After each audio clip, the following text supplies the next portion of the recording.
La Bibliothèque nationale de France. Dans le cadre du cycle de conférences Naissance d'un nouveau monde, Nathalie Kleyer revient sur l'histoire de l'Albanie dans l'entre-deux-guerres. Bonsoir, je m'appelle Yann Carguinteuil, je suis chargé de collection en histoire et je vous souhaite la bienvenue à toutes et à tous qui êtes avec nous malgré la distance, que vous suiviez cette conférence en direct ou en différé. Bienvenue à cette 6e soirée de notre cycle intitulé « Naissance d'un nouveau monde, l'Europe centrale et orientale, 1918-1939 ». L'objectif de ce cycle est de faire le point sur les grandes mutations de l'Europe centrale et orientale entre les deux guerres, et ainsi que leurs conséquences jusqu'à nos jours. Nous avons le plaisir ce soir d'accueillir Madame Nathalie Kleyer pour une intervention dont le titre est « Espace et trajectoire post-impériale, l'Albanie de l'entre-deux-guerres ». Donc cette conférence s'inscrit dans la lignée des 5 rendez-vous qui ont déjà eu lieu. Antoine Marès nous a proposé en leçon introductive un tableau des grands enjeux de cette zone géographique. Puis nous avons traité la question des règlements et traités de paix après la Première Guerre, puis du communisme, du populisme, et enfin la situation de la communauté juive à Vienne après 1918. Nous continuons donc ce soir avec l'histoire de l'Albanie, pays souvent méconnu, dont va nous parler Madame Kleyer. Vous êtes historienne, directrice d'études à l'EHESS et directrice de recherche au CNRS. Vos travaux portent sur de larges horizons de recherche. Vous êtes évidemment spécialiste de l'Albanie, mais également plus largement des Balkans, de la Turquie, et vous travaillez notamment les questions identitaires et du nationalisme, avec en focale historique plus large le passage de l'Empire ottoman aux États-nations. Vous êtes aujourd'hui rattaché au CETOBAC de l'EHESS, le centre d'études turques, ottomanes, balkaniques et centra-asiatiques que vous avez dirigé 10 ans. Parmi vos publications, je vais en citer uniquement 3 parce qu'elles sont nombreuses. Aux origines du nationalisme albanais, en 2007 chez Karthala, qui a été traduit en albanais, en grec, en turc, en macédonien, et vous me disiez que la traduction serbe était en cours. Également avec Xavier Bougarel, les musulmans de l'Europe du Sud-Est, 19e, 20e siècle, chez Karthala en 2013, en anglais et en grec, celui-ci. Et enfin, un ouvrage pour l'instant uniquement en anglais, avec Fabio Giomi et Emmanuel Zurek, Kemalism, Transnational Politics in the Post-Ottoman World, chez Tauris, en 2018. Pour nos prochains rendez-vous, nous aurons le plaisir d'accueillir Catherine Goussef, du CNRS, qui le 24 mars nous présentera une intervention sur les appartenances nationales en Europe centrale, et le 14 avril, Frédéric Desberg de Paris 1, qui nous parlera de la Pologne dans l'entre-deux-guerres. Ces conférences sont à retrouver en intégralité sur notre site, en podcast. Je remercie tout le service des manifestations et l'équipe technique qui rend possible cette soirée. Madame Kleyer, qui a accepté d'intervenir à 1 an d'écart de la date initialement prévue, puisque nous sommes dans la deuxième partie du cycle, a été décalée en raison de la crise sanitaire. Je vous souhaite à tous et à toutes une bonne conférence. Et sans plus attendre, Madame Kleyer, je vous cède la parole. Merci beaucoup. Merci pour cette invitation qui date déjà d'il y a 1 an, à participer à ce cycle de conférences. Et donc, même si les conditions aujourd'hui sont difficiles pour nous tous et que je n'ai personne ou pratiquement personne en face de moi, c'est vraiment un plaisir que de présenter cette conférence ce soir. Donc, dans le cadre de ce cycle sur les nouveaux équilibres à l'issue de la Première Guerre mondiale en Europe centrale et orientale, je voudrais présenter le cas albanais et montrer qu'il peut nous dire des choses plus largement sur les transformations politiques et sociales dans le sud-est européen à cette époque. D'abord, si l'on s'intéresse à la naissance de cette entité étatique, dans le prolongement donc de la création des États-nations dans la péninsule depuis le début du XIXe siècle, le cas albanais est intéressant car il y a la naissance se produit en quelque sorte en deux temps. Une première phase en 1912-1913, quand, à l'issue de la première guerre balkanique, les grandes puissances décident de reconnaître une...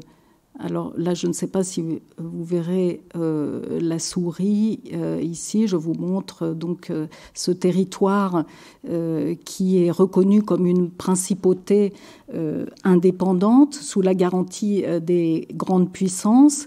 Et ensuite, c'est en 1913 que la reconnaissance est officielle. Mais en réalité, pendant la Première Guerre mondiale, le territoire est immédiatement occupé par diverses troupes, soit balkaniques, soit par la suite des grandes puissances, l'Italie, la France et l'Autriche-Hongrie notamment. Or, après la fin du premier conflit mondial, on a un essai lors des discussions de paix de nouvelle reconnaissance de cet État, d'abord comme une sorte de protectorat italien, et puis à partir de 1920, à nouveau la reconnaissance d'une indépendance. Donc, vous voyez que ce cas nous montre à quel point, quand on considère, disons, l'entre-deux-guerres ou l'après-premier conflit mondial, pour ce qui est de cette région, donc le sud-est européen, il faut absolument considérer non pas un après 14-18, mais un après 1912, donc le début de la première guerre balkanique, et il faut même aller jusqu'à 1922-23 même, parce que 1922, c'est la guerre gréco-turque et les troupes turques autour de Mustafa Kemal, reconquièrent l'Anatolie et chassent les troupes grecques qui occupaient un certain nombre de territoires. Donc, la paix et le règlement final se produisant au moment du traité de Lausanne en 1923. Et pour ce qui est du territoire albanais, même, il y a encore...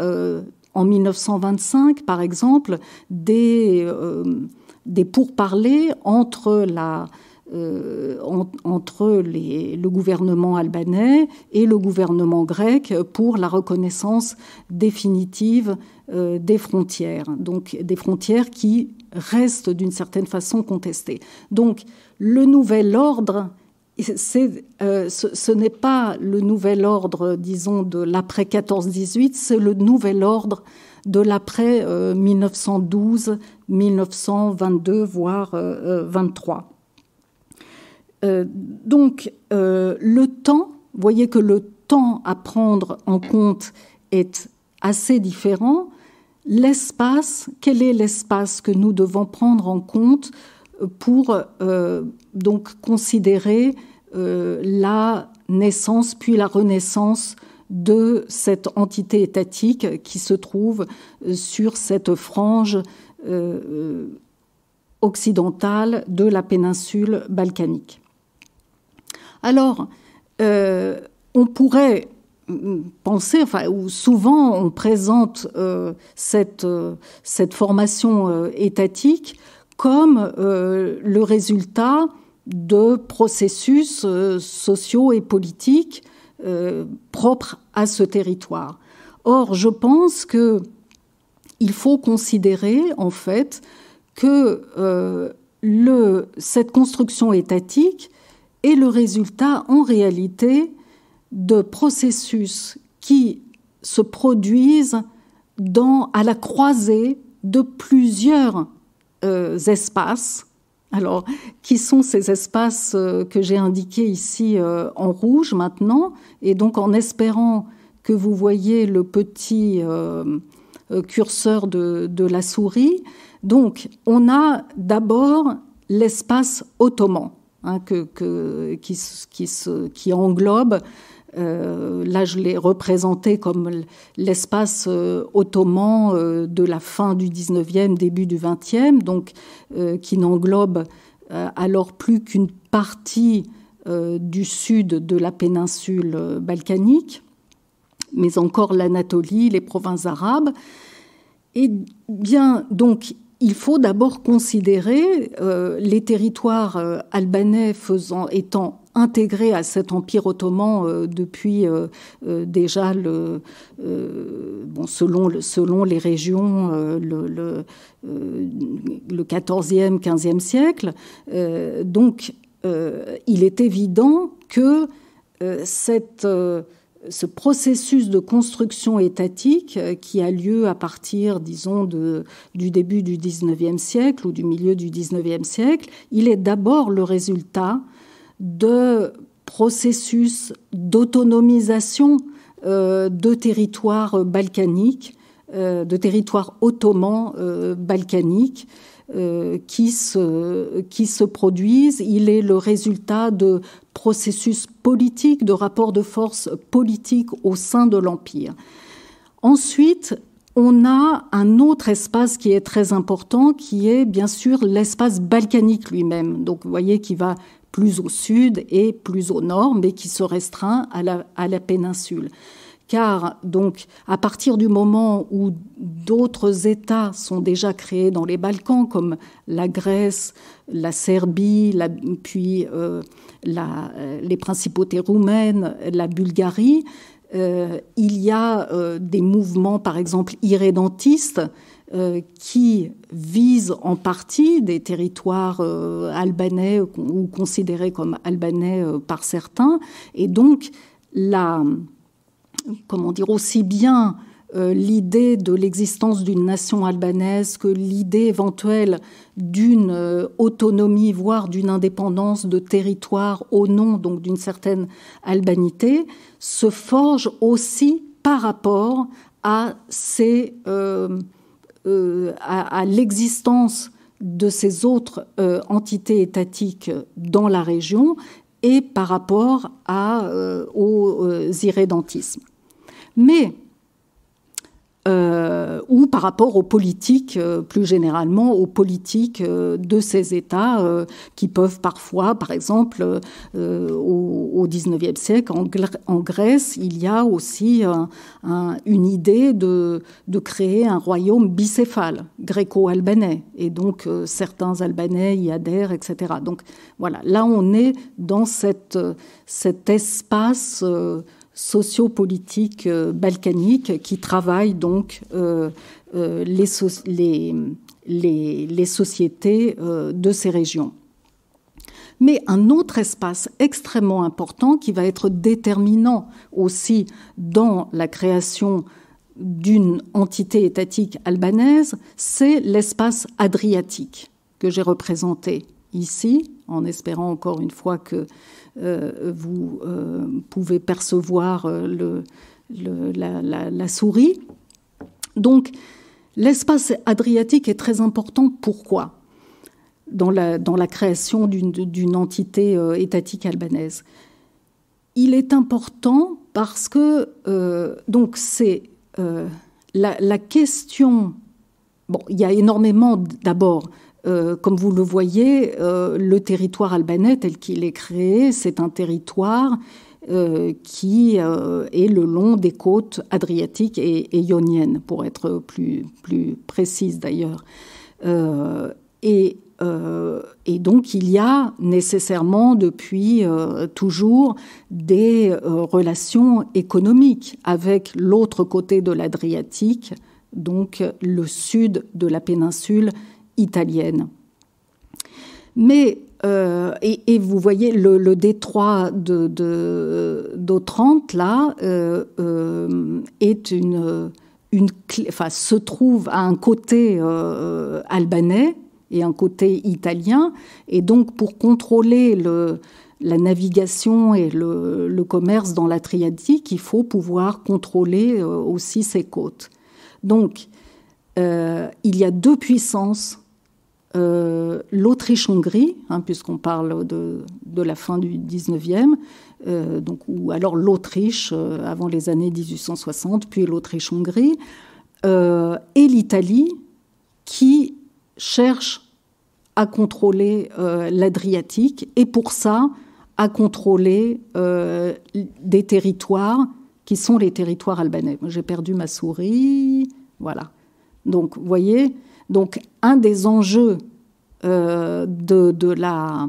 du contrôle de ces territoires ou d'une partie des territoires albanais, c'est le contrôle de l'Adriatique, et on voit de fait à partir de la fin du XIXe siècle, surtout, que les gouvernements austro-hongrois et italiens contribuent énormément au développement d'une identité nationale albanaise, du commerce dans ces régions, etc.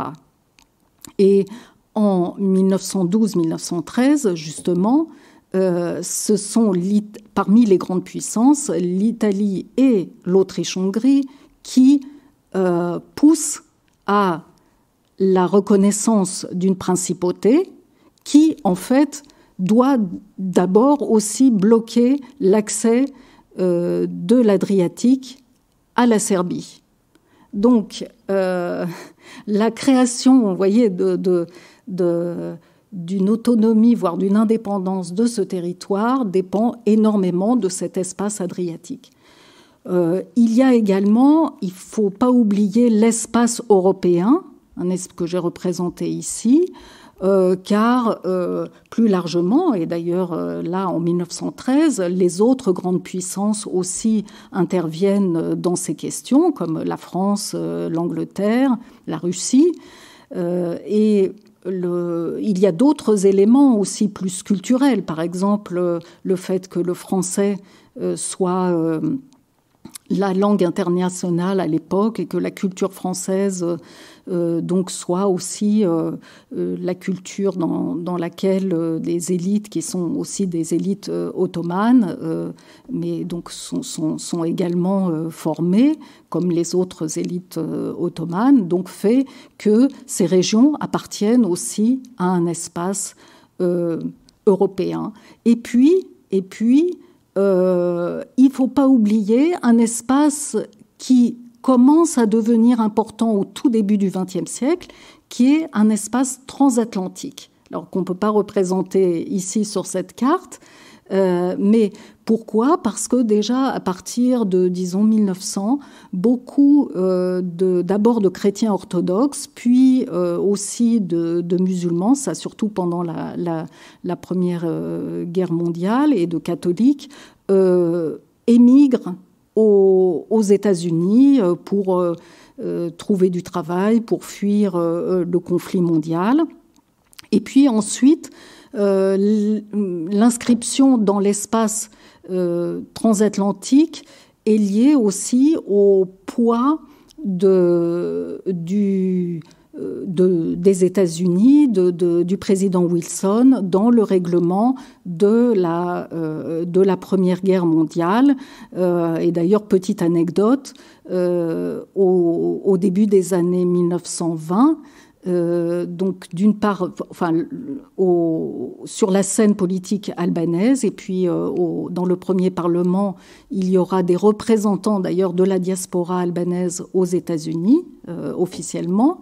Donc la diaspora est officiellement représentée politiquement, premièrement, et deuxièmement, c'est là l'anecdote surtout, le gouvernement au départ voulait donner à un port qui se trouve dans le nord du pays, Shenyin, le nom de Wilson. Donc pour remercier le président pour ses principes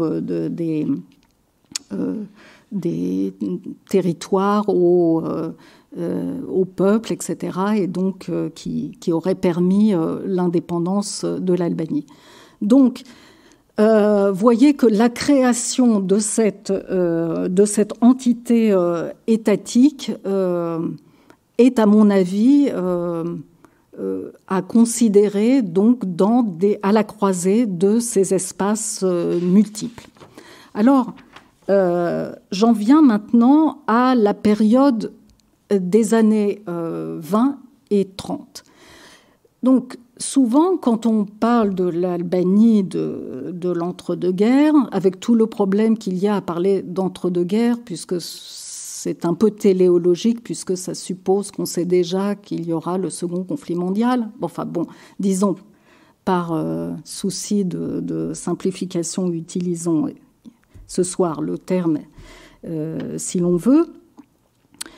Mais quand on parle donc de l'État albanais, de l'histoire de l'État albanais durant cette période, on en parle souvent, enfin pour résumer, comme, on présente comme les principaux éléments de cette histoire l'instauration d'une dictature royale, celle donc du roi Zog, le nom de souverain qu'a pris Ahmed Zogu, même qui s'appelait Zogoli à l'époque ottomane,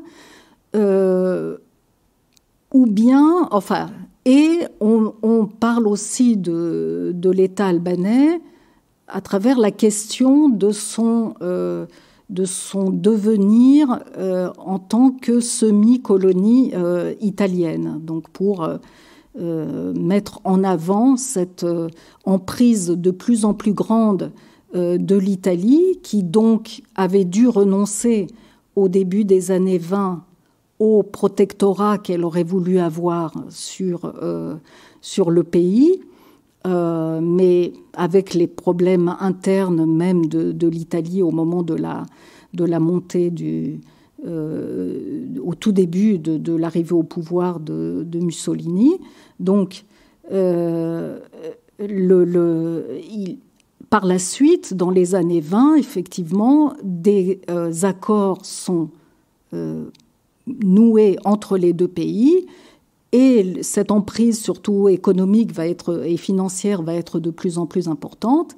Et, sans proposer un récit trop linéaire, le fait est qu'en 1939, je ne veux pas utiliser le terme « on aboutit », mais en 1939, en tout cas, l'Italie envahit et annexe le territoire albanais. Donc je passe sur les développements ultérieurs, mais il me semble que dans ce récit, donc de soi, une dictature royale et l'emprise de plus en plus importante de l'Italie, on passe à côté de la compréhension des transformations politiques et sociales telles qu'elles se sont produites de façon plus complexe. Alors, donc, je propose un autre récit à travers ce que j'ai appelé déjà dans d'autres conférences, et en fait, ce qui est ma proposition dans un livre que je viens de finir et qui, j'espère, paraîtra bientôt. Donc, d'observer les choses un peu comme à travers un travelling de cinéma, c'est-à-dire de suivre l'objet en suivant ses mouvements et en s'en rapprochant ou s'en éloignant pour essayer de voir des aspects qu'on n'avait pas forcément vus en ayant un plan plus fixe. Voilà. Donc, et cela pour justement voir comment se passent les choses avec l'État-nation, mais aussi au-delà et en deçà. En prenant un triple prisme qui serait temps, ou plutôt temporalité, en fait, je pense que c'est plutôt temporalité, espace et trajectoire, et cela sous trois angles, disons, considérant la scène politique, puis plus précisément la question des enjeux spatiaux et enfin la question de trajectoires individuelles. Alors là, ce soir, comme le temps est quand même limité, donc je ne traiterai pas de la question des enjeux spatiaux et je vous montrerai comment donc j'ai essayé d'examiner la question du et des politiques et comment l'approche par les trajectoires individuelles aussi nous permet de voir les choses un peu autrement. Alors pour ce qui est de la sphère politique, d'abord je me suis intéressée à la question des mobilisations.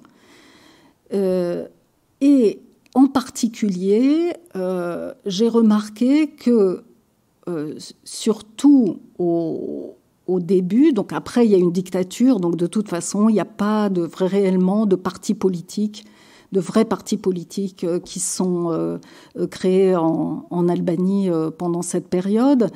Mais il y a des mobilisations sous forme associative, sous forme de groupes parlementaires et, très important en fait, des mobilisations secrètes.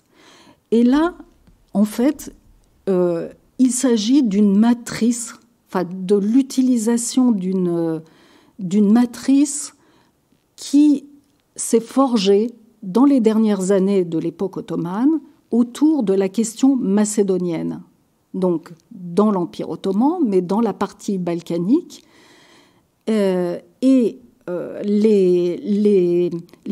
Des associations macédoniennes, grecques, serbes, et puis même après, par la suite, les jeunes Turcs se sont aussi ont copié ce genre de mobilisation qui elle-même, en fait, avait pris pour modèle, par exemple, des mobilisations secrètes de type Carbonari d'un côté, de type Narodnika de l'autre, donc russe, italienne, etc. Donc il y a des circulations de modèles, mais là, en fait, ce modèle de mobilisation secrète, c'était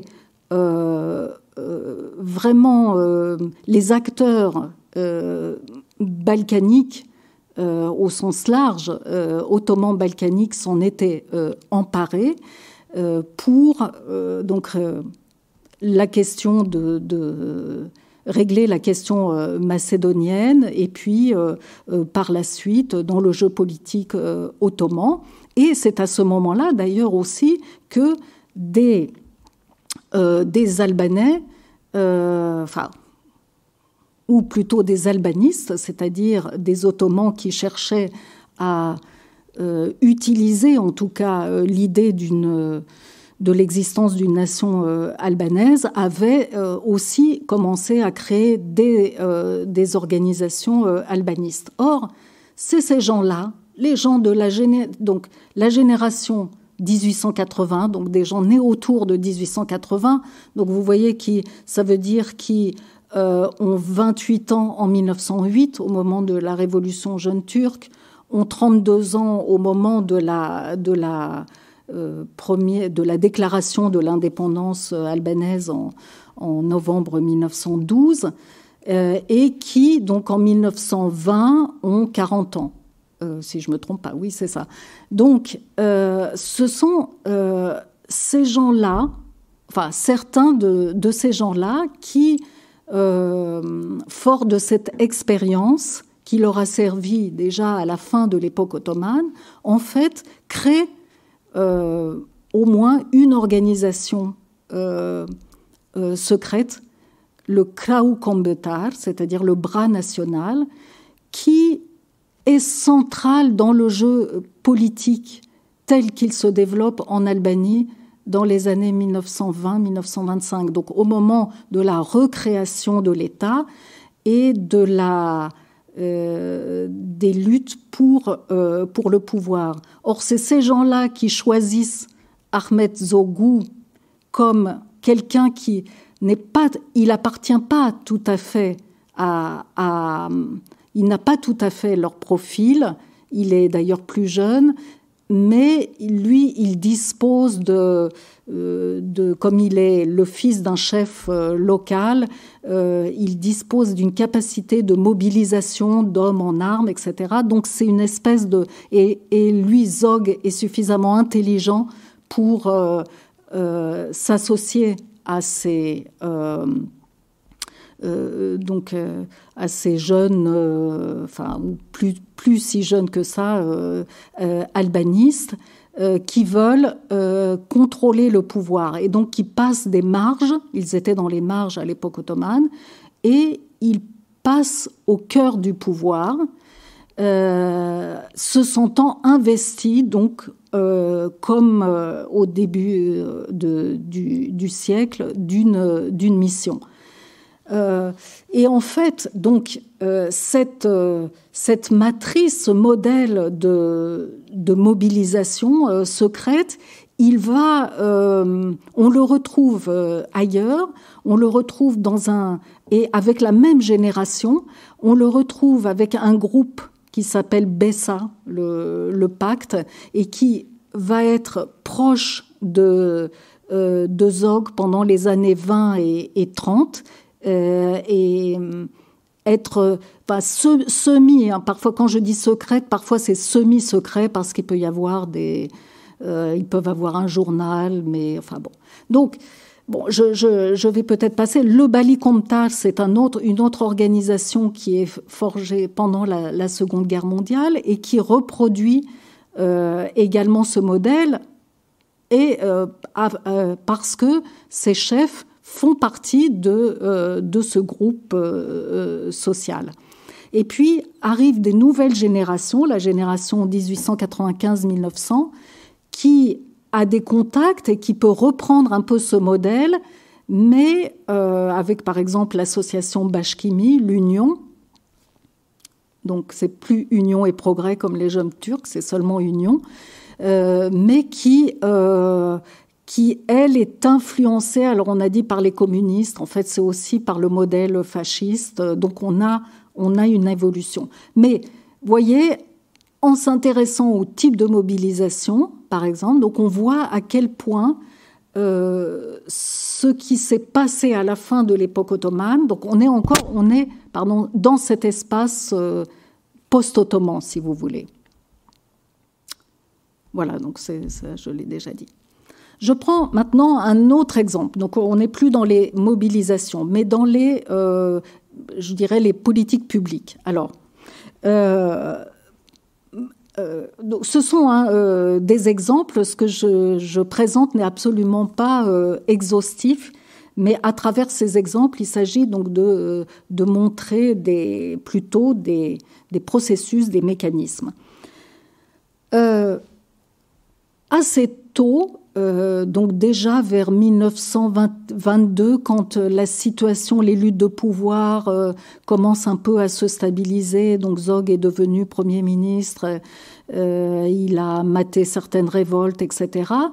Donc assez tôt, des gens autour de lui envisagent de fonder un musée national. C'est typique, on a un nouvel État, on affirme pour affirmer l'identité nationale et la souveraineté. Voilà, on construit on veut ériger, mettre en place un musée national. Or là, comme pour d'autres politiques publiques, on fait appel à des experts. c'est classique, hein, c'est pas que les petits pays qui font appel à des experts. Bon. Et là, alors, on fait appel pour ce musée national à Karl Patsch, un Autrichien. Et c'est, en fait, on sait que c'est le secrétaire général du ministère de l'Instruction, un certain Karl Gourakoussi, un catholique du nord de l'Albanie, né en 1895. Donc, vous voyez, pas la génération là, des mobilisations secrètes, mais la plus jeune, qui a fait ses études, en fait, dans l'Empire austro-hongrois, et qui fait... et là, donc, on voit bien que cet espace, comme l'espace balkanique en général, était aussi bien entre les empires, donc ottoman et austro-hongrois.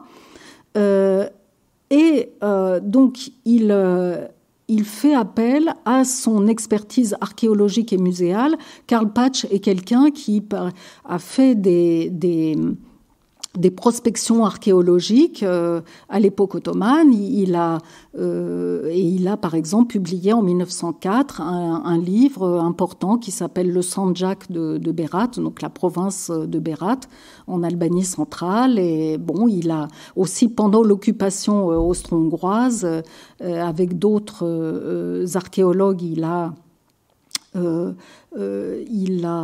travaillé sur l'Albanie, mais surtout aussi, et ce qui est intéressant dans son expérience, c'est qu'il a été l'instigateur ou le concepteur du musée de Sarajevo.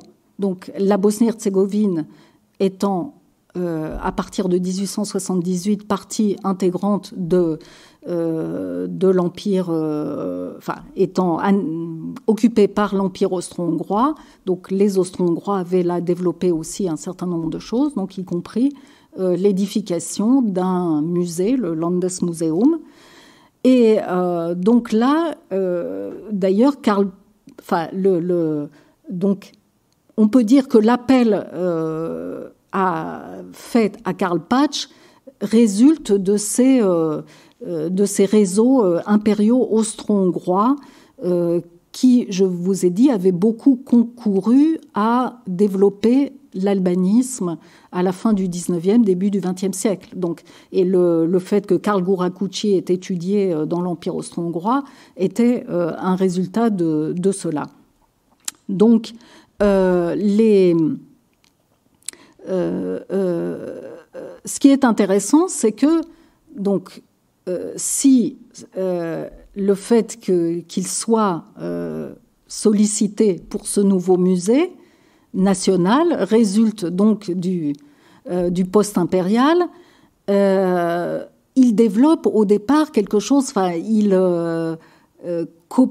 copie, mais il adapte ce qu'il a fait à Sarajevo, à Tirana, y compris, il avait beaucoup contribué aussi, lui, au développement de la théorie illyrienne, donc le fait que les populations illyriennes de la péninsule étaient à mettre en avant et donc permettaient d'ailleurs de proposer un continuum, disons, impérial et colonial pour l'Empire austro-hongrois dans les Balkans, donc englobant justement la Bosnie-Herzégovine, mais aussi l'Albanie. Et en fait, petit à petit, en travaillant à Tirana dans les années 20, Karl Patsch est obligé d'amender son projet et par d'autres biais d'introduire le héros, donc celui qui est considéré comme le héros du Moyen-Âge, Skanderbeg. Il est amené donc dans ses interactions avec des Albanais qui travaillent avec lui, aussi à intégrer la nation albanaise de façon plus large avec les Arberesh, donc ces Albanais d'Italie, ce qu'il n'avait certainement pas voulu au départ. Bref, sa vision impériale qu'il met en place est amendé par une certaine vision nationale par les acteurs albanais. Et puis, surtout, en fait, son travail va être interrompu parce qu'il y a de nouvelles dynamiques. Donc on ne reste pas sur ces dynamiques post-impériales sur lesquelles j'insiste beaucoup. Elles sont amendées par des acteurs locaux, elles sont amendées aussi par des dynamiques qui viennent de politiques concurrentes. Et notamment, pour ce qui est de... Parce que qui dit musée national dit beaucoup archéologie. Hein. C'était une des pierres angulaires, si je peux dire, du musée. Et qui dit archéologie dit politique. Hein. Voilà.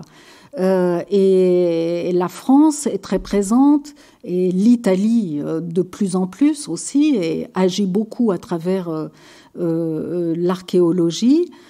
Et en fait, il se trouve que ceux qui mènent des fouilles, les Français et les Italiens, vont créer d'autres musées dans le sud. Et du coup, le musée national de Tirana va pratiquement se dissoudre et perdre totalement de son importance. Ce qui est intéressant, c'est qu'il y a quand même un héritage. Karl Patsch ne disparaît pas complètement du paysage national albanais, parce qu'en 1937, quand il y a les 25 ans de l'indépendance albanaise, on fait appel à lui pour mettre en place une équipe pour écrire une histoire de l'Albanie, mais en fait ça ne va pas marcher parce qu'il refuse, il est trop âgé. Mais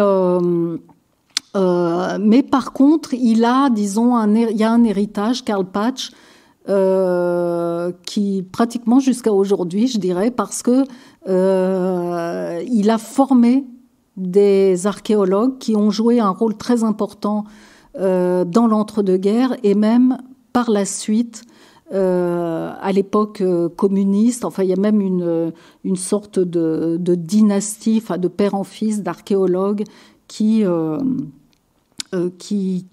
sont d'une certaine façon ses disciples.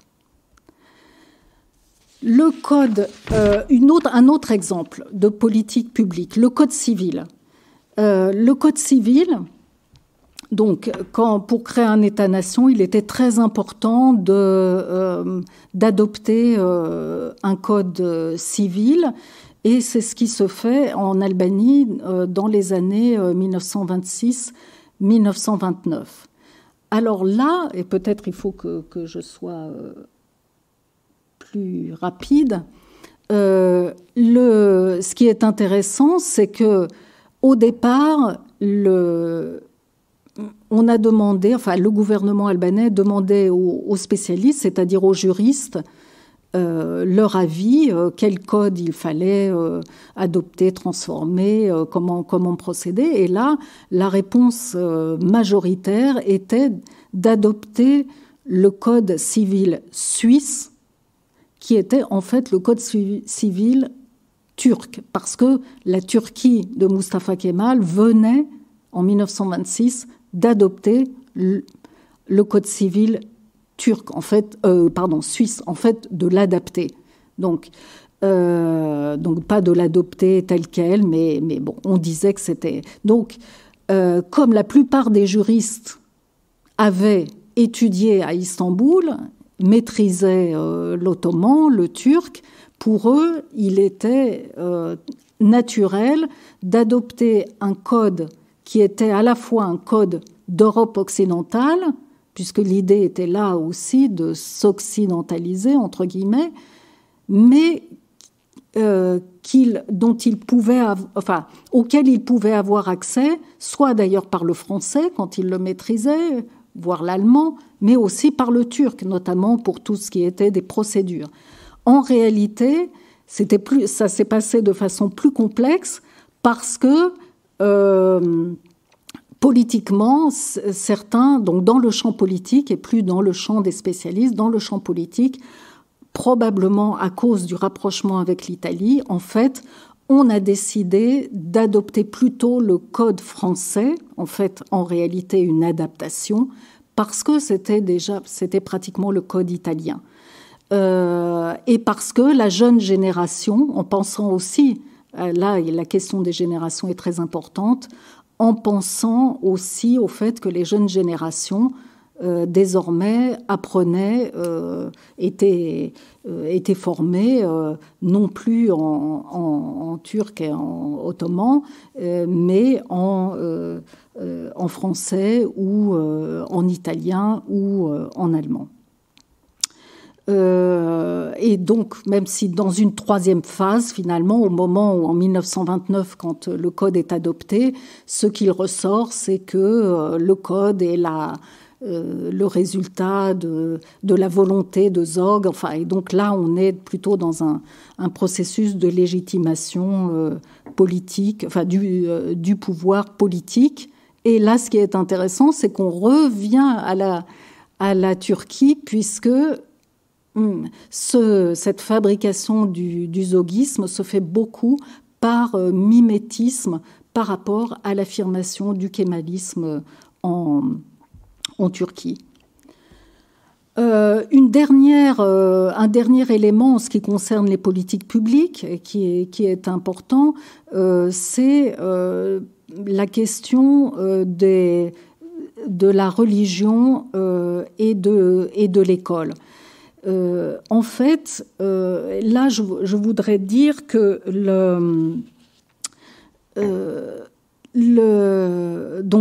l'Albanie est un État, quand il est créé au début donc, du XXe siècle, où il y a à peu près 70% de musulmans, donc ce qui en fait à l'époque le premier et jusqu'à donc il y a très récemment le premier et le seul État européen à majorité musulmane.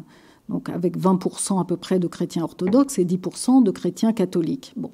Et à l'époque ottomane, en fait, il y a un système qui fait que, notamment pour ce qui est de l'éducation, il y a d'autres domaines aussi, où les groupes confessionnels, les communautés confessionnelles ont des prérogatives. Donc, par exemple, ont leurs écoles. Déjà, la période 1912-1920 a beaucoup changé les choses, et avec la création d'un réseau d'écoles albanaises, mais les écoles chrétiennes catholiques et les écoles grecques, donc plus ou moins orthodoxes, c'est plus compliqué pour les chrétiens orthodoxes le rapport entre école et religion, donc ont perduré. Et quand en fait, dans les années 20 et 30, il y a plusieurs essais de la part de ceux qui sont responsables du ministère de l'Instruction de laïciser l'école, enfin de laïciser, de faire qu'il y ait un seul réseau d'écoles nationales et d'éliminer notamment les écoles confessionnelles. Bon, aussi les écoles italiennes ou d'autres écoles, mais de façon à, l'idée est à la fois éventuellement de restreindre, limiter, voire couper les influences étrangères et d'arriver aussi à assurer l'entière souveraineté du gouvernement et de l'État. En fait, et là je vais passer parce que c'est peut-être aller trop dans les détails, mais les acteurs catholiques c'est-à-dire que cette souveraineté feuilletée qui existait dans le système impérial, avec donc des prérogatives assez importantes en matière d'école, de justice et bien sûr en matière confessionnelle, en réalité, les acteurs catholiques essayent et parviennent d'une certaine façon à les garder, même si leur champ d'action est quand même un peu restreint et transformé au fur et à mesure dans les années 20, puis dans les années 30. Mais il y a des vraies luttes de pouvoir à la fois politique, pédagogique et confessionnel qui oppose ces acteurs religieux catholiques et les responsables. Enfin, les responsables politiques de l'État, ce qui montre que, là encore, on est dans un espace post-ottoman, qui est le post-ottoman est très important. Alors, j'en viens à ma deuxième partie, qui sera plus rapide, même si je crois que je peux un peu dépasser. Je voudrais vous montrer comment, donc en déplaçant la caméra et en suivant des trajectoires individuelles, on peut voir aussi des choses qu'on ne voit pas souvent quand on a un récit les institutions, la sphère politique, etc.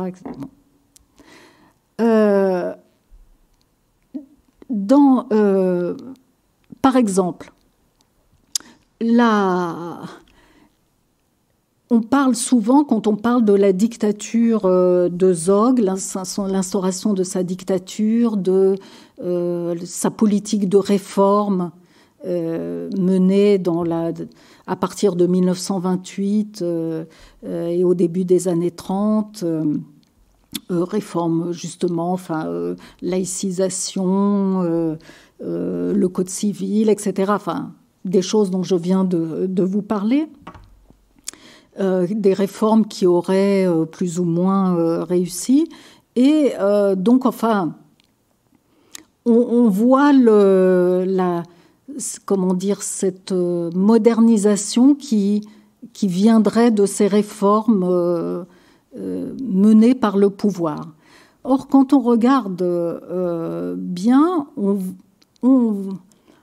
par exemple, à travers cette trajectoire c'est un imam et enseignant de religion du sud-est de l'Albanie, la région de Korça, né en 1892, qui a une formation mixte, ça veut dire et religieuse et non religieuse, et qui se considère comme un missionnaire de l'islam. Ce qui est très intéressant, c'est qu'en fait, il est quelqu'un qui propose une modernisation alternative, c'est-à-dire il est contre les écoles telles que l'impose l'État, parce qu'il pense que les filles et garçons ne peuvent pas, d'ailleurs comme les catholiques aussi, ne peuvent pas être ensemble dans les mêmes salles de classe, mais c'est quelqu'un qui va enseigner l'islam avec non plus les caractères arabes, mais les caractères latins, et qui va du coup enseigner aussi l'albanais aux filles. Alors, c'est quelqu'un qui justement va s'opposer au code civil et à la création des communes, alors donc de nouvelles entités administratives. Pourquoi ? Parce que, et c'est là qu'on voit aussi, à la fois comment ce qui est important pour la société et comment la pâte sociale est changée ou quelles sont les difficultés pour changer la pâte sociale. Et rien que le fait d'introduire des communes, comme en France d'ailleurs, fait qu'on n'a plus des représentants comme des chefs de villages ou de groupes de villages qui sont élus par les locaux, mais des gens qui sont des chefs de communes qui sont nommés par le centre et du coup qui sont étrangers à la région. Et ça, en fait, ça pose problème pour faire des mariages parce que du coup, la femme doit se montrer non voilée à un étranger. Et alors, ce qui est intéressant, c'est que, en fait, les autorités et religieuses et non religieuses s'opposent à lui en le déclarant fou, c'est-à-dire alors qu'il n'est pas fou. Donc là, il y a toute une question de rapport au corps aussi qui est les choses se voient beaucoup à travers aussi non seulement le corps de la femme, mais aussi son corps à lui, lui-même. Et bon. Une femme, voilà, prenons une jeune femme. Alors, il y a une source assez exceptionnelle, une autobiographie d'une jeune Albanaise qui, en fait, est partie étudier aux États-Unis dans les années... elle est partie dans les années 30 et elle a écrit un livre qui a été publié en 1937 à New York, The Autobiography of an Albanian Girl, un peu sur le modèle d'autres autobiographies publiées aux États-Unis à l'époque. Et cette jeune femme était originaire, donc elle, née en 1915, donc plus jeune, issue de cette classe moyenne musulmane du sud du pays, qui était, en fait, qui a... Cette classe moyenne musulmane du sud du pays a formé, en fait, le gros contingent des fonctionnaires du nouvel État, et c'est eux qui ont fait marcher cet État et ont voulu le transformer. Or là, donc, on a une jeune femme issue d'une telle famille, et son autobiographie montre à quel point, en même temps, elle décrit un régime de genre, donc des rapports de genre entre hommes et femmes qu'elle qualifie de traditionnels, où les hommes sont privilégiés, etc. Et en même temps, on voit qu'elle-même bénéficie de ces transformations, donc transformation par exemple de Tirana, où ces gens viennent en partie s'installer, les voitures dans lesquelles ils se déplacent, qui sont la marque de leur statut, leurs vêtements, qui sont pas les vêtements qu'elle a là, elle, mais elle porte même aussi, elle, des vêtements de jeunes femmes, de jeunes filles, qui pourraient être des vêtements portés par les jeunes filles françaises de l'époque. Mais en même temps, quand elle a 13 ou 14 ans, tout d'un coup, elle doit porter le voile, ou en tout cas porter le voile quand elle retourne dans la petite ville ou le village d'origine, quand elle est dans la famille, mais pas à Tirana, par exemple, pas dans la nouvelle capitale. Donc, elle est... et puis même, alors qu'elle veut continuer à étudier, au départ son père ne veut pas, enfin c'est très difficile, finalement elle y arrive, et elle étudie dans une école dirigée par des Américains, ce qui lui permettra par la suite donc de partir aux États-Unis. Mais on voit à travers son cas à quel point donc elle est elle-même, parce que elle-même va dénoncer son frère qui veut épouser la femme qu'il aime et pas une femme qu'on lui impose. Elle-même, elle va apprendre à tenir la maison comme il faut, etc. Mais en même temps, elle commet des transgressions. Enfin, on voit qu'elle et ses frères et sœurs sont traversés par, en fait, des tensions.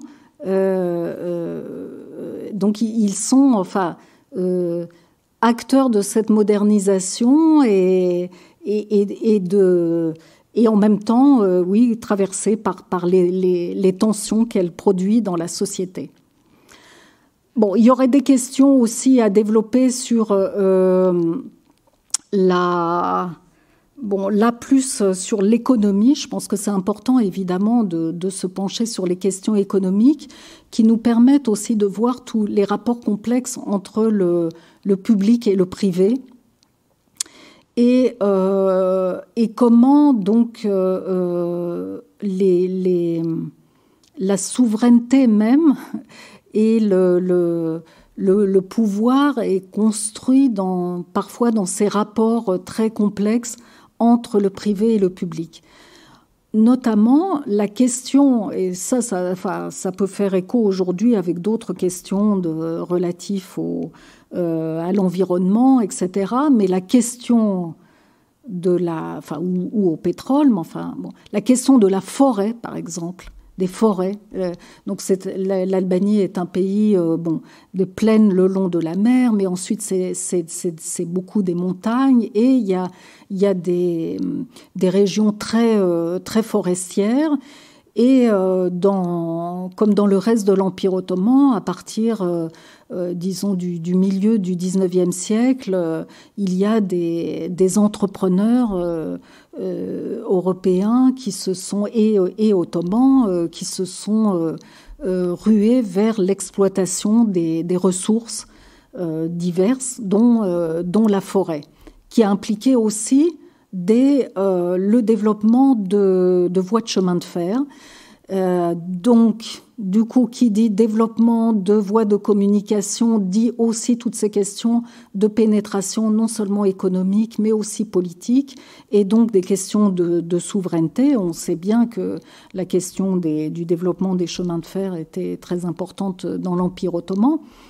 Et là, en fait, on voit que la formation même de cette souveraineté albanaise, donc cette tension entre souveraineté ottomane, impérialisme italien, impérialisme austro-hongrois, elle s'est jouée parfois à travers l'action d'individus, l'action vraiment privée d'individus.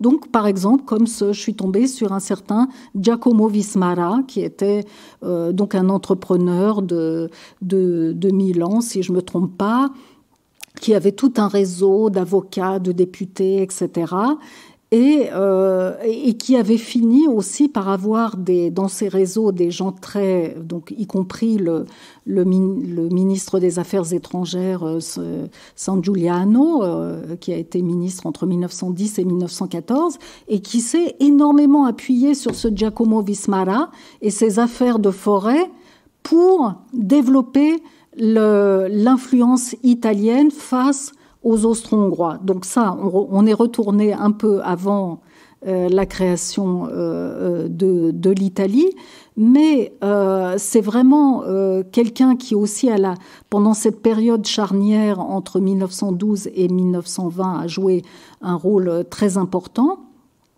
Et en fait, l'affaire de ces concessions est réapparue au moment de la reconnaissance donc de l'État albanais au début des années 20. Et ce qui est donc lui, on le retrouve jusque dans les années 30. Il essaye de continuer à défendre ses intérêts privés, mais en fait, le ministère des Affaires étrangères italien est déjà passé, lui, à d'autres choses, et notamment, en fait, et là, c'est quelque chose qui est très important, c'est que la montée en puissance de Zog, d'Ahmet Zogu, au début des années 20, comme acteur sur la scène politique albanaise, en fait, c'est faite aussi à la faveur de ses intérêts privés avec les Italiens, c'est-à-dire que l'exploitation des forêts, cette fois-ci, donc pas de la Mirdita, mais de sa région à lui, le Mat, a été à la fois un enjeu et un prétexte. C'est-à-dire que les Italiens aussi ont fait croire qu'à certains moments, que c'était des intérêts privés qui se jouaient, alors qu'en fait, ça allait bien au-delà et c'était donc les relations italo-albanaises qui étaient en jeu. Un autre exemple, c'est grâce à des mémoires d'un sous-préfet. Donc là, ce qui est intéressant, c'est qu'on descend au niveau de l'administration régionale, locale. Un un sous-préfet, donc lui né au Kosovo donc en 1888. D'après ces mémoires, on peut analyser, par exemple, les raisons de ces nominations, de ces différentes nominations à différents postes et de ces destitutions. Et là, ça permet d'analyser au plus près les phénomènes de népotisme. Donc, ça veut dire que là, on peut aller bien au-delà de la question de la dictature de Zog. Zog décide, élimine, donc il élimine aussi des opposants, ça ne fait pas de doute.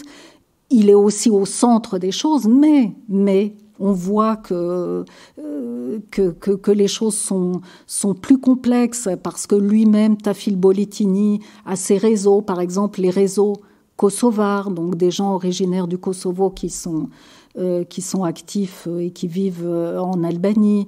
On voit, alors c'est aussi quelqu'un, ce qui est très intéressant aussi, c'est comment il... et là, on est vraiment dans les questions des rapports de force au niveau local, parce que le préfet est censé représenter le gouvernement albanais, et en fait, il est face aux beys grands propriétaires terriens ou face à d'autres notables qui en fait, ont l'habitude d'être ceux qui gouvernent, ceux qui non seulement possèdent la terre et donc règlent toutes aussi, les questions sociales et économiques au niveau local. Et là, quelqu'un comme Tafil Boletini essaye de s'opposer et donc d'imposer le pouvoir du gouvernement central. Et c'est là qu'on voit de façon plus complexe aussi, parce que on dit souvent Zog s'appuyait sur les grands beys propriétaires terriens. En fait, non, on voit que c'est plus compliqué et que des chevilles ouvrières comme Tafil Boletini peuvent en fait vraiment essayer d'instaurer la proéminence du pouvoir central, et donc réussir aussi à fabriquer des canaux, des choses comme ça. Bon. Et puis, on voit aussi comment se jouent même aussi les questions de souveraineté. Donc, non seulement la question de la terre est au cœur du travail d'un sous-préfet, mais la question aussi des frontières, régler les flux d'hommes, d'informations. Donc, on voit comment se joue à travers son expérience la fabrique de la souveraineté. Et je termine sur un autre exemple que j'ai étudié, qui est celui d'une famille d'éleveurs. Donc là, je vous ai dit, le pays est en grande majorité un pays montagneux quand même. Donc en fait, c'est un pays essentiellement agraire, mais non seulement il est agraire, mais en fait, c'est surtout l'agropastoralisme qui est important. Donc, et là, donc cette famille, ça veut dire représente une grande partie de la population qui vit de ce pastoralisme. Ce qui est donc, c'est une famille dont j'ai étudié parce que, alors là, à nouveau, à cause d'une source assez exceptionnelle, où un des membres de la famille a publié dans les années 2000 un livre dans lequel il fait la liste de tous les amis, entre guillemets, c'est-à-dire, en fait, tous les soit les individus, soit les familles avec lesquelles sa famille avait des liens qui permettaient de développer en toute sécurité les activités économiques et sociales. Et en analysant cet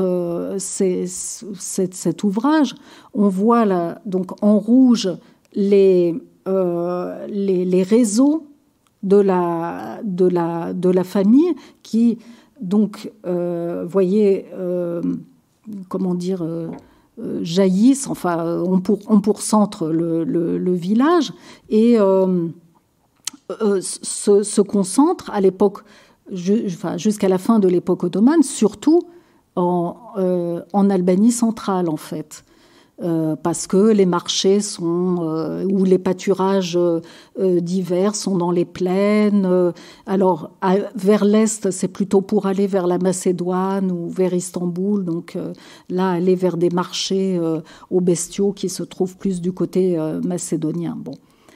Mais en fait, l'intégration, alors c'est une famille qui était contre Zog, mais malgré tout, comme Zog, à un moment donné, est obligé de faire une sorte de pardon pour avoir une paix sociale, du coup, les jeunes générations sont intégrées en partie à la fois passent par des établissements scolaires ou, surtout d'ailleurs, des écoles militaires, et puis sont intégrés ensuite justement dans l'armée, dans certaines administrations, etc.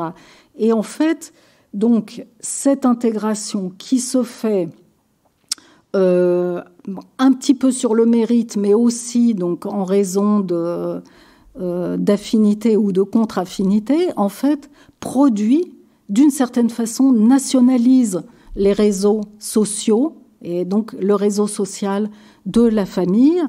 Et vous voyez que donc le réseau, d'ailleurs s'étend du coup après surtout vers le sud, hein, donc le réseau d'amis, mais aussi il y a aussi en raison de mobilité, d'affectation dans le sud du pays, etc. Et donc la transformation, ce qui est intéressant, c'est que ces réseaux sociaux donc, ne sont plus uniquement centrés sur les activités économiques, mais aussi donc, sur des affinités idéologiques, et notamment dans les écoles, et même l'école militaire, c'est là que vont se développer, en fait, même si les écoles militaires d'ailleurs sont tenues par les Italiens, c'est aussi là où se développe le communisme. Je rappelle, dans les années 30, c'est quand même la jeunesse, en Albanie comme ailleurs en Europe, est beaucoup touchée, et soit par le fascisme, soit par le communisme. Et donc, voilà, on a dérégionalisation, nationalisation et aussi, d'une certaine façon, en partie, idéologisation des réseaux sociaux. Alors, je conclus. On peut conclure sur 5, où il y a, disons, 5 dimensions à ma conclusion sur la reconfiguration des espaces-temps, la question de la souveraineté, la question des modes de gouvernement, la question de la modernisation et la question de l'horizon des individus. Je l'ai répété à plusieurs reprises, je crois que donc on ne peut pas comprendre les développements politiques et sociaux dans l'Albanie de l'entre-deux-guerres sans penser à la réalité d'un espace post-ottoman ou dynamique post-ottomane, même si l'espace adriatique tel qu'il est reconfiguré, c'est plus l'espace des dissensions et de la compétition pour le contrôle de l'Adriatique entre l'Autriche, Hongrie et l'Italie, c'est désormais l'espace de l'expansion du néo-impérialisme italien. Donc c'est quelque chose de central dans les développements de l'Albanie, mais l'espace post-ottoman est extrêmement important. La souveraineté, elle reste donc, même si un État albanais, une entité existe, cette souveraineté, elle reste très feuilletée. D'une part parce qu'il y a donc ces politiques italiennes, grecques, yougoslaves, etc., et ces acteurs qui dépendent de ces politiques et qui font ces politiques qui sont très présents.